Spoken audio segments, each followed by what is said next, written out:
and welcome back to my channel. Before we get into this video, make sure you like, subscribe, and hit that bell so you're notified when I post new videos. So today I'm going to talk about who wins in a 7-game series, the Warriors or the Nets. The Warriors were having their dynastic run with Kyrie, Steph, Clay, Raymond, and Iggy being the Hampton Five. A lot of people believe that they were the best team ever assembled. And we all know what happened in the offseason. Katie went to the Brooklyn Nets with Kyrie. Now, both teams have a lot of injuries this year, but when healthy, everybody considers them both championship contenders. So let's find out in this video who would win in a 7-game series. So let's start off with one of the fun matchups. Point guard to point guard. Kyrie. We all know Kyrie is one of the best handles in the league, and he will put on a clinic on anybody, anytime. He's always crossing people up, putting people on skates, and just making highlight plays. One of his most famous shots is the 2016 Finals Game 7 against the Warriors, hitting the dagger 3 to win the game. He will go at any defender at any time. He is gifted on the offensive side of the ball, and he will shoot from 3,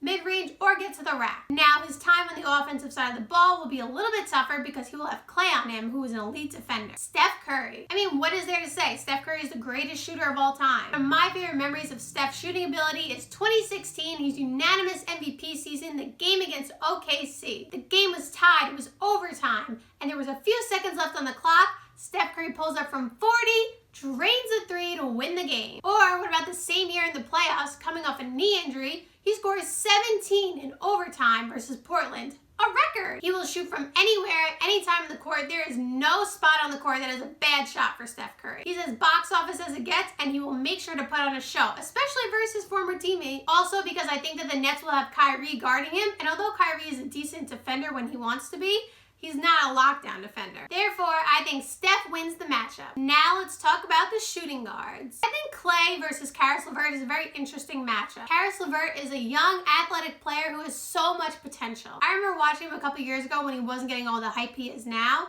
and I was like, this guy is going to be really good. And look what happened. He just dropped 50 plus against Boston. Congratulations, Kyrie. He can get to the rack pretty easily. He can shoot a 3. And he's very crafty in the lane. He knows how to get in there and get steals. He will most likely be guarded by Wiggins, which gives him a little bit easier time on the offensive side of the ball. Thompson. Klay Thompson is one of the coolest dudes you could see on the basketball court. Remember, this man scored 60 points in 29 minutes. Oh, and he has the record for the most points in a single quarter, 37 against the Kings. When he gets hot, he does not miss. Or like when he was playing OKC in the Western Conference Finals in 2016, Game 6, and he was at the logo. He wasn't even square to the basket. He shoots a 3, drains it, and everyone's like, wow. Clay is not only elite on the offensive side of the ball and with catch and shoot, but he's also an elite defender, making him a great two-way player, and anybody wants to have Clay on their team. I think in the end, Clay wins the matchup. Small forward, KD. It's so sad to see KD out with an Achilles injury. He is one of the greatest basketball players on the planet. KD, when healthy, is on another level. This man has no holes in his offensive game. He can shoot from 40. He can shoot from mid-range. He can get to the rack. He can dunk on you. He can do anything he wants. He's so lengthy, he can shoot over anybody. He has guard skills in a 7-foot body. And let's not forget to mention, he's also a really good defender. He can protect the rim, block shots, and alter shot. KD is also not afraid to take a tough defensive assignment, so I think he'll try to guard Steph and Clay and Wiggins and Draymond, just everybody. One of the shots that everybody always talks about in regards to KD is Game 3 in the Finals versus the Cleveland Cavaliers. He hit that 3 in LeBron's face near the end of the game. Andrew Wiggins. Wiggins has the potential to be great. That's why he was drafted #1 overall. We've seen flashes of greatness at times in Minnesota. He's athletic, he can get to the rim, and he can score pretty well. A lot of people accuse him of having a low motor and being inconsistent. I mean, like I said, you can really see his athleticism when he plays. Maybe being in the Warriors culture will help uplift him and be more consistent and develop more defensively. Like I said, he's not the greatest defender, so him guarding Kyrie LeVert is going to be a tough matchup for him.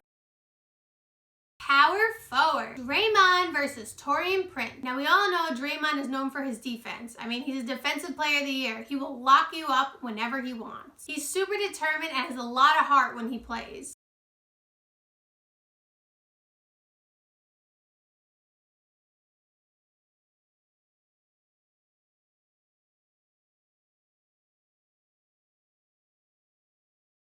And lastly, center position. And we have DeAndre Jordan versus Marquise Chris. I know what you're thinking. Jared Allen starts for the Nets. But I feel like with Kyrie and KD, they're going to start DeAndre Jordan. I mean, they all went together for a reason. This is Lob City Man right here. Now, of course, he's a little bit older, but he can still catch those lobs. He can still get up. I still see some athleticism in him. Especially with Kyrie and KD there, he'll get some nice open looks and nice lobs. He's a pretty good defender, too.